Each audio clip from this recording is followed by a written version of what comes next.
So I got Mark O'Brien with me. For how many times is this, Mark? My fifth. Yeah, as far as I know, my fifth time. Mark, you stalking me? Colin, something I got to tell you. So you were doing the Killarney Grappling Club, is that right? Yeah, myself and Mr. PJ Lucy. Yeah. Got our own little hub in Killarney. It's going good. Nice little club, yeah. We've got about 15 or 16 guys on the mat, most Tuesdays and Thursdays, and we're lucky enough that we are affiliated with the great Mr. John Cava, part of the SPG family, which is awesome. And it's great. It's fantastic. I have to say, like it's my release. It's basically like where we go to unwind after the hardship of working all day. And it's great, I have to say. I mean, finding jiu-jitsu at my age in life. Directional mic. Mark, don't talk to the ground. It's been a godsend, to be honest with you. You know, it's for me, like, apart from getting to train jiu-jitsu with my friends, is the fact that I get to do it with my friends. You know, it's I work hard every day. I look forward to punching out, getting into the gym, strapping on the gi, and just going for it. Like, and it's a great release. Because you've got this kind of teaching mentality as well, which you were talking about earlier on. Yesterday we were talking about what are they like as a teacher, and you're always showing people stuff.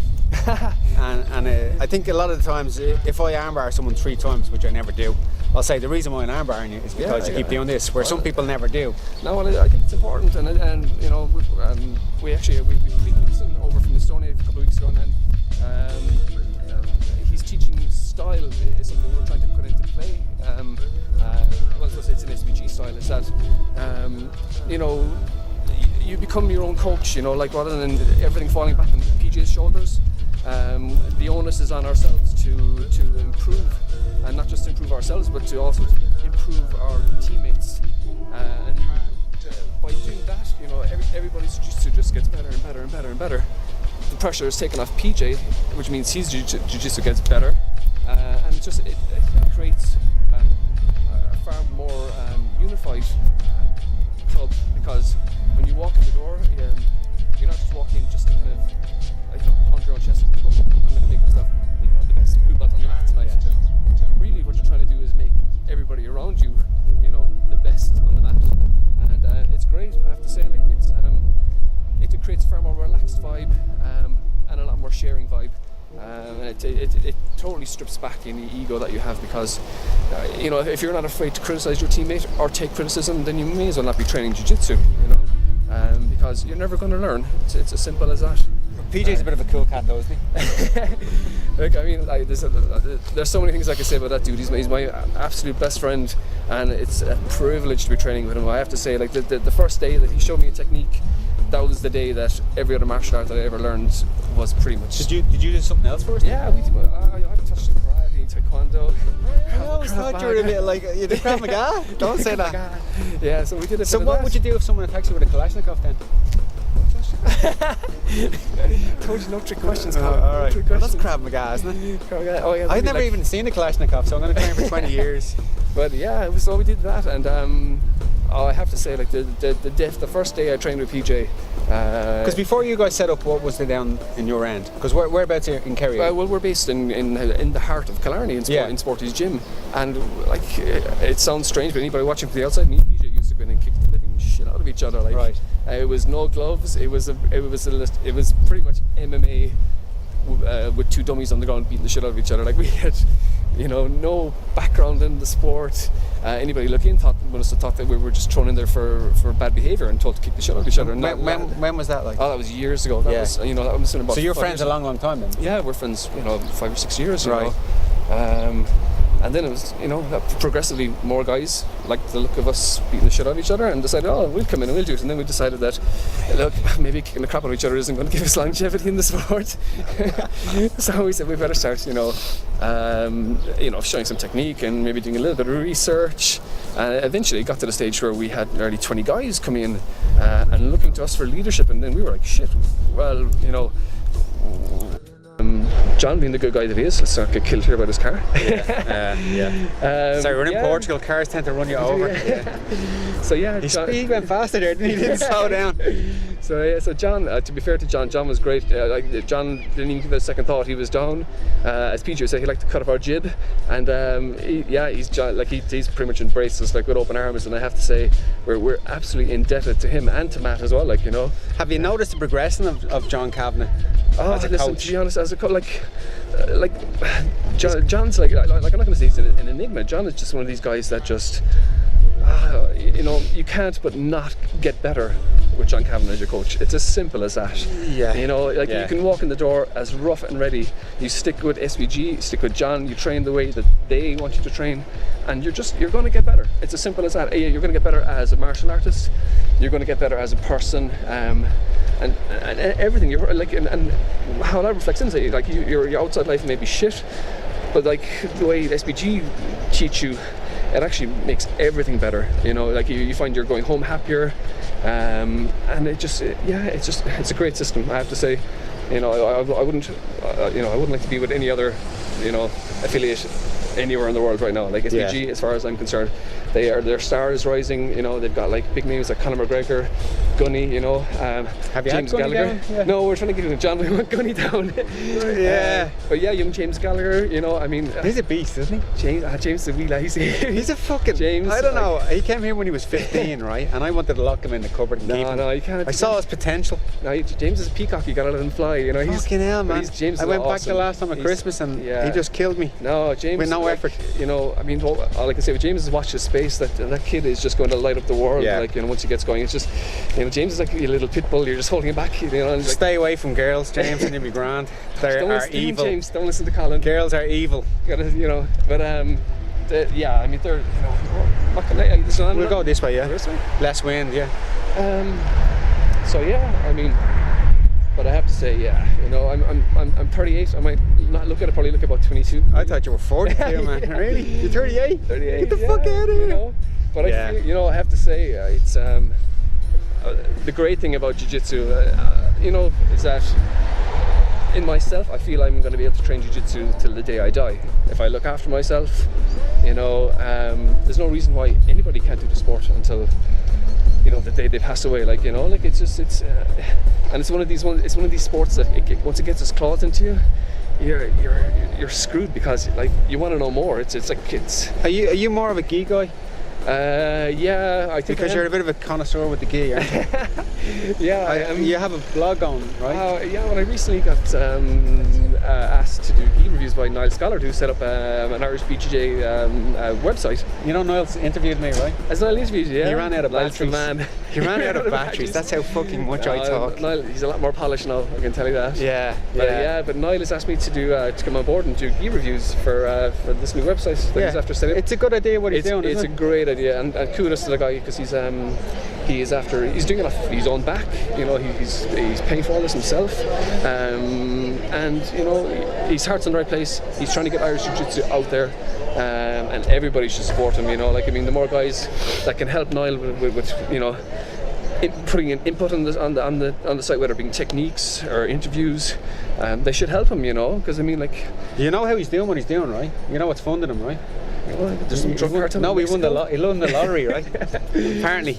That may be untrue, though. I'm on verification. I don't want some Mexicans walking up to my door. The first time I met him, he came over here, and I thought, geez, he's got huge calves. And he has his own Facebook page for his calves, right? Yeah, to be honest, they're special. But look, Niall's more than just calves, okay? He is. He's good. Niall is awesome. He's got to be one of the most travel guys in the country. Niall is at every seminar that I've ever seen that's been on this year in the country. He goes abroad to Germany, does a bit of training, and still he's got time to run this website and put it together. So I tip my hat to the guy. Obviously, getting me on board was a masterstroke. And what about Mr. Merkatsu? Oh, Seymour? Right? Merkatsu. You have the coolest rash guard I ever saw. You got one sent over to me there a while ago. We did, yeah. And you got him to design it. Again, obviously, Facebook and social media is fantastic. Only for that I would never have got to know Seymour, and he is absolutely hands down, probably one of the coolest guys after John Kavanagh that I know. I actually want him to do something with my logo, because I think like he's a phenom, because he's, you know, he does that kind of Japanese style. And you know. But listen, again, to be honest with you, a lot of the friends that I have are friends that I've made through Facebook. You know, people that I've met through seminars or camps. And it's a great community, the BJJ community. Like, I mean, this is my 5th time coming here, and to be honest with you, like, I mean, I wouldn't be coming here if it wasn't for you, you know, if it wasn't for Shinobi. You know, there's you know, don't get me wrong, Lagos is an amazing town, but for somebody who trains in BJJ, having Shinobi at your doorstep, being able to go to the beach, being able to hang out with your crew, you know, and train with you, it's fantastic. You know, like it's you know, every year January, I'm online and booking my ticket. I'm like, yeah, Shinobi in May, and it's something for me to look forward to. You know, it's a cool little spot all the same. It's nice. Listen, it's home away from home as far as I'm concerned. It's you know, I know once I touch down here and I meet you guys, and it's, you know, I'm instantly relaxed. And you know, more people should come here and support you. You know, I'm making a push on it this year, because this is I'm into my 5th year now, and I haven't finished what I wanted to start. And there's a few things that I want to do, and I want to get it more of a kind of central hub for people to come and get ready for fights and, you know, training camps and stuff. Absolutely, you know. And so I know times are tough back home, like, and you know, but people, you know, it's tough here. I don't think it's really about money, and I think it's more about putting the work in and putting the reps in, and you know, and eventually things kind of work out, you know. Yeah. So where do you see yourself going with the jiu-jitsu then? Look, I'll be honest with you. Like, I mean, I only got my blue belt last year from Matt Thornton. Sandbagger. Yeah, okay, I had that coming to me. Oh, white belt. But yeah, you know, I mean, for some guys, it's about becoming a world champion, and it's about reaching the pinnacle, becoming a black belt. And you know, for me, belts aren't important. You know, what's important for me is being able to train jiu-jitsu. Is for me to go in and learn something new every night. Yeah. And if I can do that, I can go home and I'll sleep a happy man. I'm not going to worry about, oh crap, you know, I've got to get my black belt. I've got to be a black belt in 10 years. I'm a realist. Like, I mean, you know, it's probably never going to happen. Like, but I mean, at the same time, I'll try and get there, but I'll get there in my own time. You know. Whereas I know there's guys out there who, you know, who want to be world champions. You know, there's guys in SBG, like, you know, Joey Breslin, Lee Hammond, and they're guys that are going to get there because they work their socks off. Yeah. You know, and you know, I mean, like, you got to tip your hat off to these guys. You know, they know what they want, and they know what they're capable of, and they go out and they get it. You know, whereas for me, like, I know I'm 38. You know, I know what my body's capable of, and once I'm still training, you know, I'm happy. You know, I can't remember when I was 38. It's not long ago. Colin, but seriously. Like, but I'll say I'm a testament to taking a lot of drugs, pretty much, you know. So, really? No, don't take it. That's the reason why I can still do jiu-jitsu. It's because I never did take, you know, dabble in the kind of want to be the best guy at the gym, or want to be. Oh, listen. You got to sleep with yourself. That's the thing, absolutely, you know. So, you know, maybe when I get a little bit older, I'll take a little bit of TRT so I can still roll. But you know, then, you know, get to sign up with the UFC, you know. Yeah. Yeah. So anyway, any shout outs to anybody before the light goes down? It's like a kilt here first, I suppose. Yeah. You know, I don't want to do. As the light is going down. This is the first interview I did with a little walking down through streets. So it's actually I have no idea what the street is. Yeah, we're kind of lost already. If I can do a shout out, obviously I got to do a shout out to my crew back in KGC.